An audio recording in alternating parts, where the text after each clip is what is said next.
Selamat pagi. Assalamualaikum warahmatullahi wabarakatuh. Pagi hari ini saya ingin berbagi pengalaman mengenai manfaat bersepeda buat orang-orang yang punya penyakit kanker. Bukan kebetulan ya, nggak enak kalau ngomongnya kebetulan. Yang pasti saya ini salah satu penderita kanker. Kankernya kanker kelenjar getah bening. Dan video ini saya dedikasikan buat para penderita kanker yang ada di seluruh Indonesia. Saya sangat prihatin karena dari media televisi saya dapat informasi pas saya nonton salah satu beritanya, katanya tahun sekarang ini ada 34.000 penderita kanker di Indonesia. Dan kalau nggak salah itu sekitar 40-45% itu berakhir dengan meninggal dunia. Nah, makanya saya ingin sedikit berbagi pengalaman untuk kasus yang penderita kanker tadi. Oke, saya akan mulai cerita pengalaman saya. Pertama kali saya divonis menderita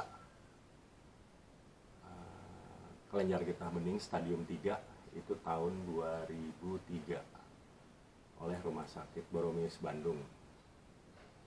Dan awal mulanya saya langsung disuruh operasi oleh salah satu dokter ahli bedah yang ada di Boromius tadi.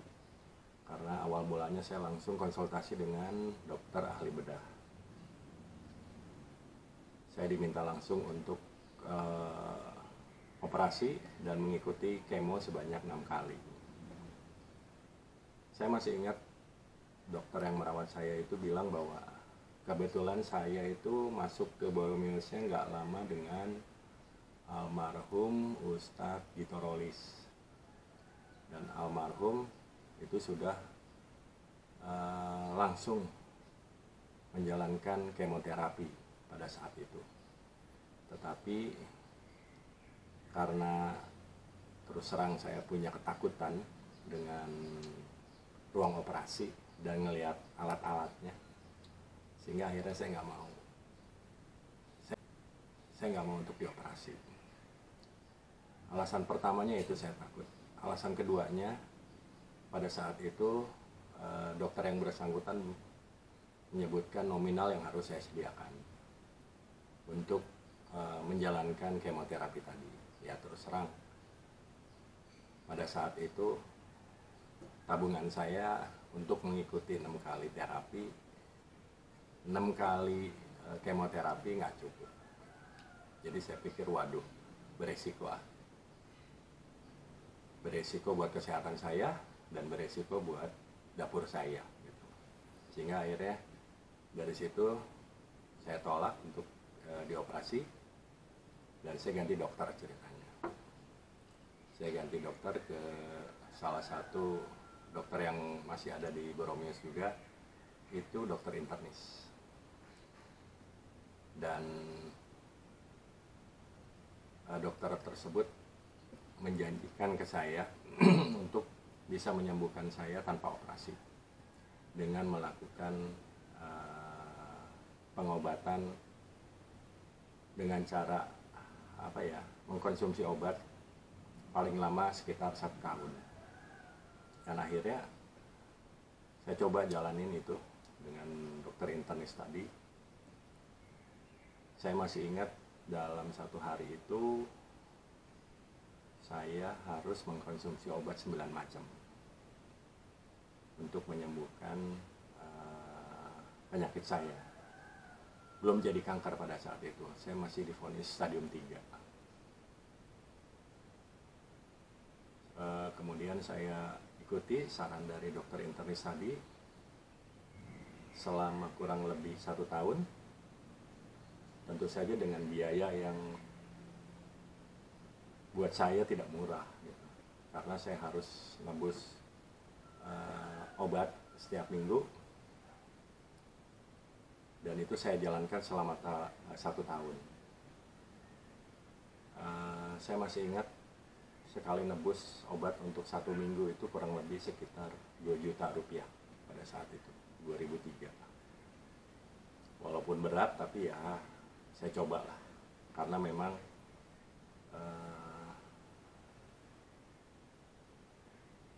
memungkinkan dengan tabungan yang saya punya pada saat itu. Setelah saya jalankan selama kurang lebih 1 tahun, ternyata ujung-ujungnya saya harus dioperasi juga. Jadi ya menurut saya dibilang sia-sia, tapi ya udah pasrahin aja. Mungkin ini ya jalan yang harus saya tempuh pada saat itu. Ya sudah, akhirnya setelah divonis harus operasi juga, saya nggak mau. Dan karena pada saat itu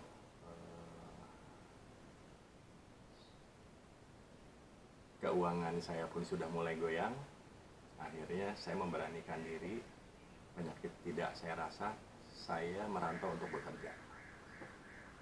Saya merantau ke Sumatera, dan selama bekerja di Sumatera, penyakit saya nggak saya rasa, itu semakin parah. Awal mulanya kelenjar getah bening yang saya rasakan itu ada di ketiak kanan dulu, pertama kanan, kemudian menjalar ke sebelah kiri, dan selama saya bekerja di Sumatera itu mulai kerasa ke bagian belakang, ke tulang ekor dan punggung. Jadi bagian punggung saya ini udah habis dengan bekas luka keluarnya getah bening. Jadi yang saya tahu itu dari konsultasi dengan dokter Boromius tadi, getah bening itu ada 2 macam. Ada yang tipenya tidak keluar, dan ada yang tipenya keluar. Dan kebetulan saya termasuk penderita kelenjar getah bening yang tipenya keluar. Sehingga akhirnya karena keluar dari mana-mana di bagian punggung saya, di situ banyak bekasnya gitu. Termasuk di ketiak dan tulang ekor saya. Habislah pokoknya bagian belakang badan saya. Nah, untungnya, masih untung juga nih, alhamdulillah. Almarhum Ustadz Pitorolus itu termasuk yang tidak keluar. Jadi logikanya, kalau yang nggak keluar itu kelebihan kelenjar yang ada di badan itu semakin lama semakin menyebar, sehingga akhirnya racunnya tuh kemana-mana di badannya gitu. Sehingga akhirnya ya mungkin barangkali buat almarhum pada saat itu tidak ada pilihan lain, sehingga akhirnya dia mengikuti kemoterapi tadi. Dan memang yang saya tahu itu beberapa kasus kelenjar getah bening yang ada di Indonesia itu kebanyakan yang tipenya tidak keluar, sehingga akhirnya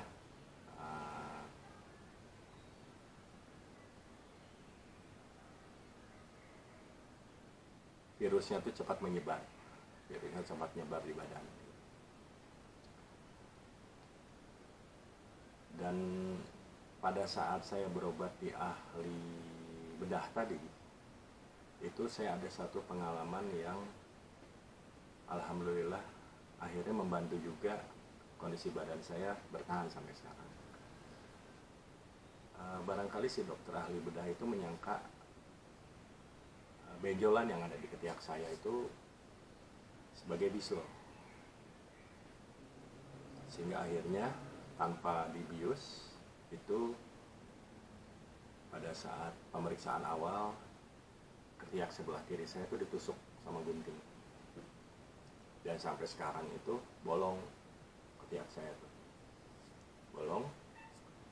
Tapi alhamdulillahnya bolong tadi itu menjadi salah satu jalan keluar buat getah bening saya. Jadi setiap saya anfal, jadi pengalaman yang saya punya itu kondisi paling parah sebulan itu bisa 2 kali saya harus bed rest karena saya harus mengeluarkan kelenjar getah bening saya. Dan kenapa itu bisa terjadi? Ya, dokter bilang bahwa yang namanya kelenjar getah bening itu ada 2 faktor. Faktor turunan dan faktor benturan. Kebetulan dulu saya cukup lama aktif di bela diri, sehingga badan saya ini banyak mengalami benturan. Jadilah udah bawaannya ada ditambah banyak benturan tadi, sehingga akhirnya barangkali penyakit getah bening yang ada di badan saya ini marah, mungkin ngamuk, sehingga akhirnya ya keluar kemana-mana gitu. Saya yakin pernyataan dokter tadi itu betul, karena saya 7 bersaudara, saya anak paling kecil.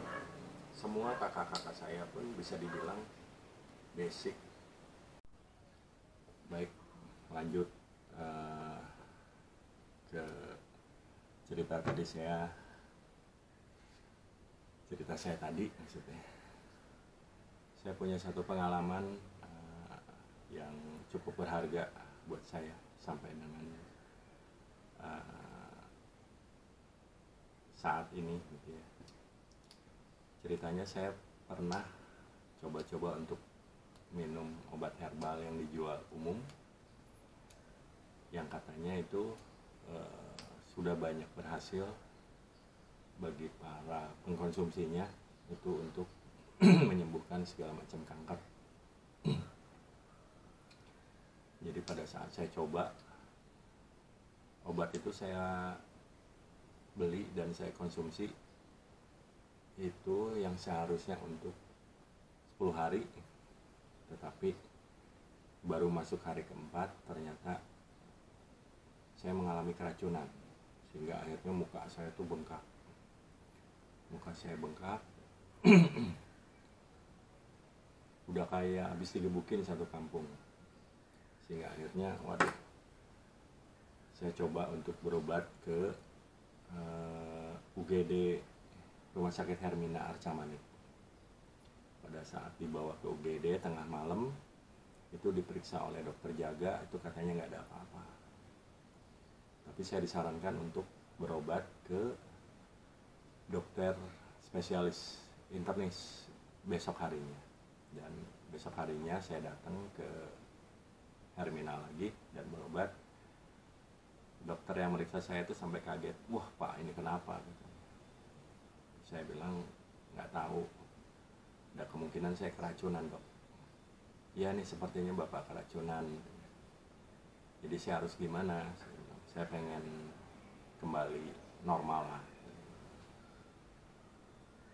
Ya udah Pak, dibeset aja ya Pak ya, dioperasi katanya, karena muka saya ini yang sebelah kiri ini bengkak, itu isinya cairan, jadi harus dibeset muka saya dan cairan itu disedot.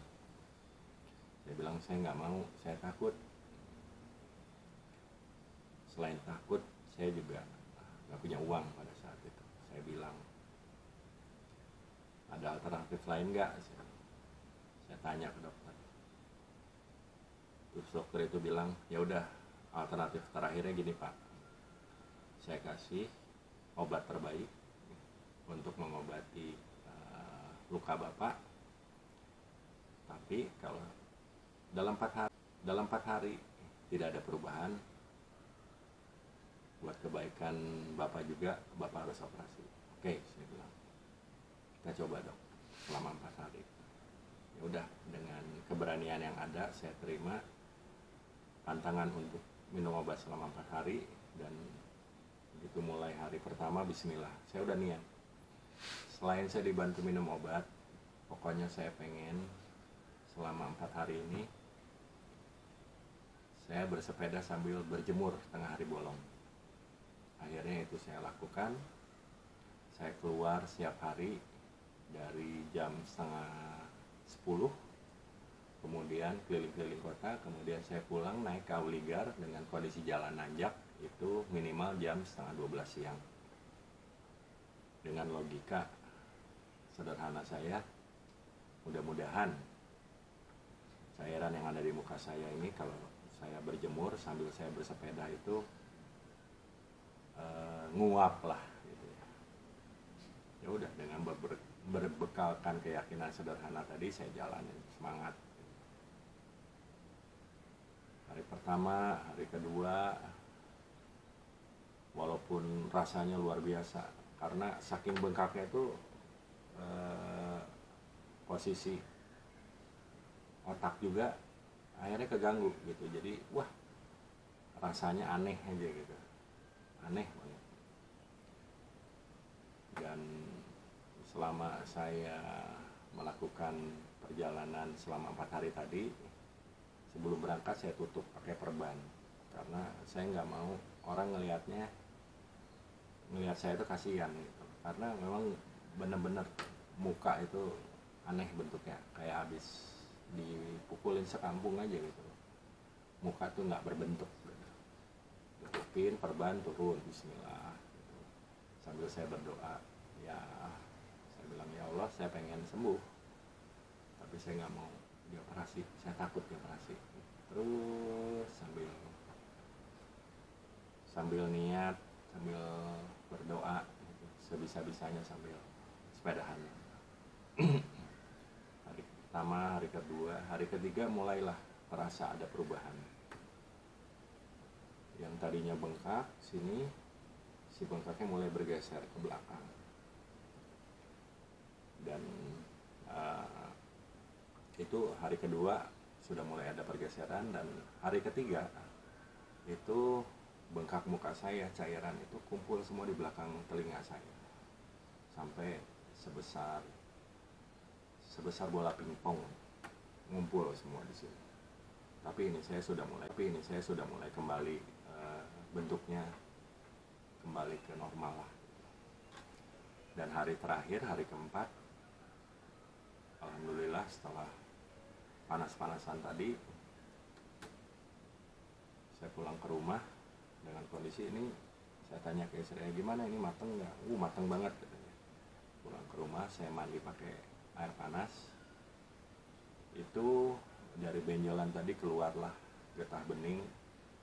Mungkin kalau mili saya nggak kebayang hitungannya, tapi kurang lebih sekitar sesendok kecil, sendok teh,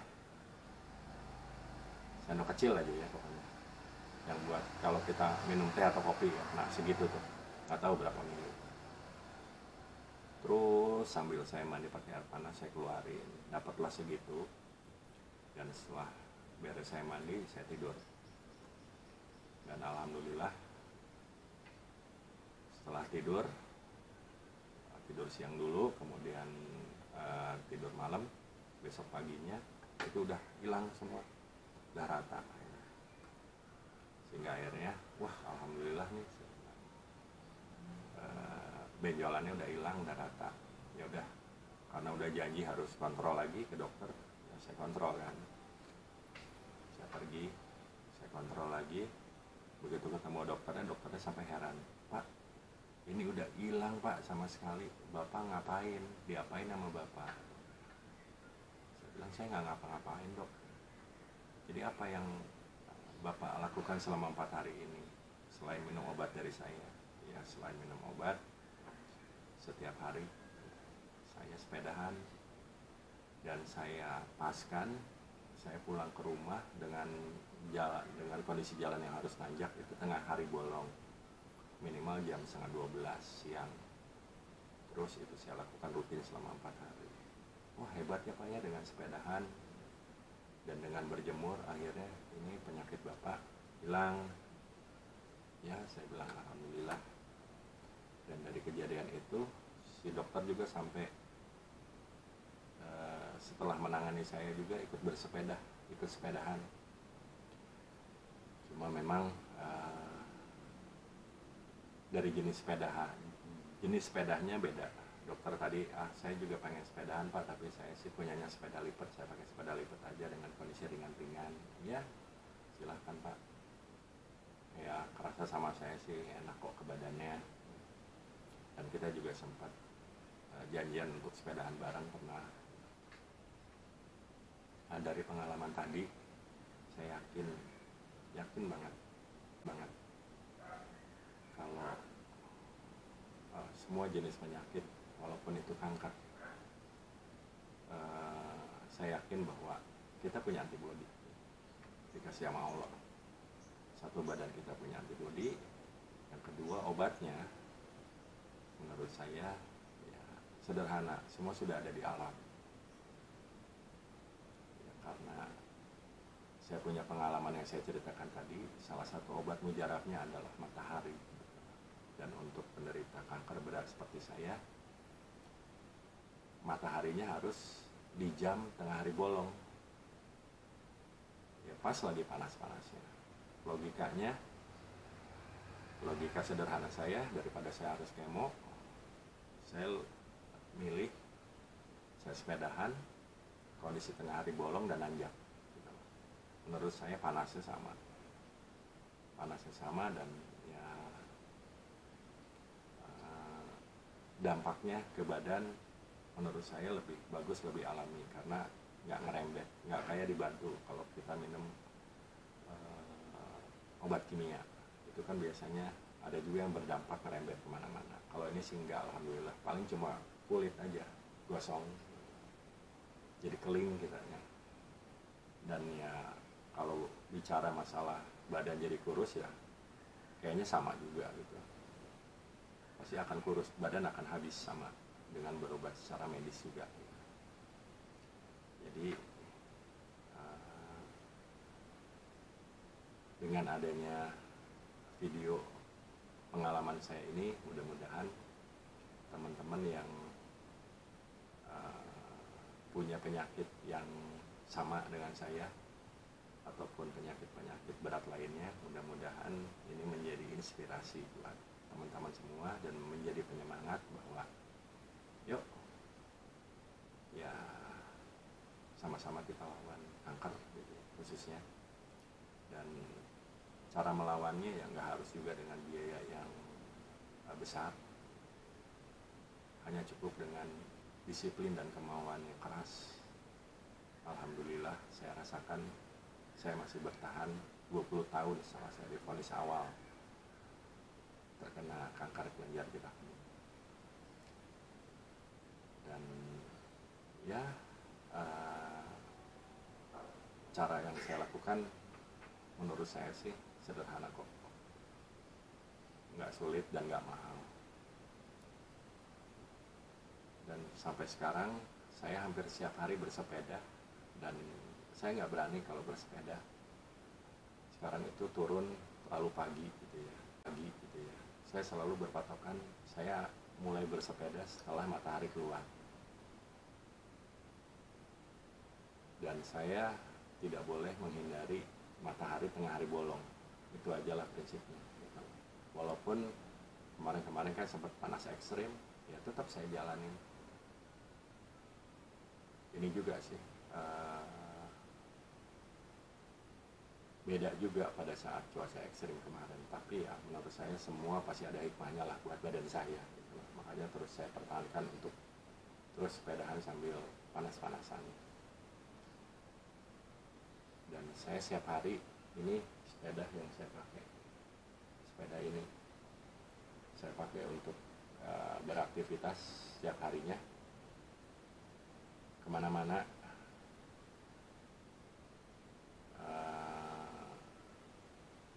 pokoknya ditemenin sepeda inilah setiap hari. Sepeda ini bukan sepeda yang istimewa, biasa aja. Yang penting prinsipnya buat saya nyaman dipakai, dan buat saya pulang nanjak ke rumah dari kota itu nggak membuat saya kapok dan tetap bersemangat sampai dengan saat ini. Baik, segitu saja video dari saya, semoga bermanfaat, dan sekali lagi tetap semangat ya buat teman-teman yang punya penyakit berat seperti saya. Baik, terima kasih ya. Selamat pagi. Assalamualaikum warahmatullahi wabarakatuh.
Oh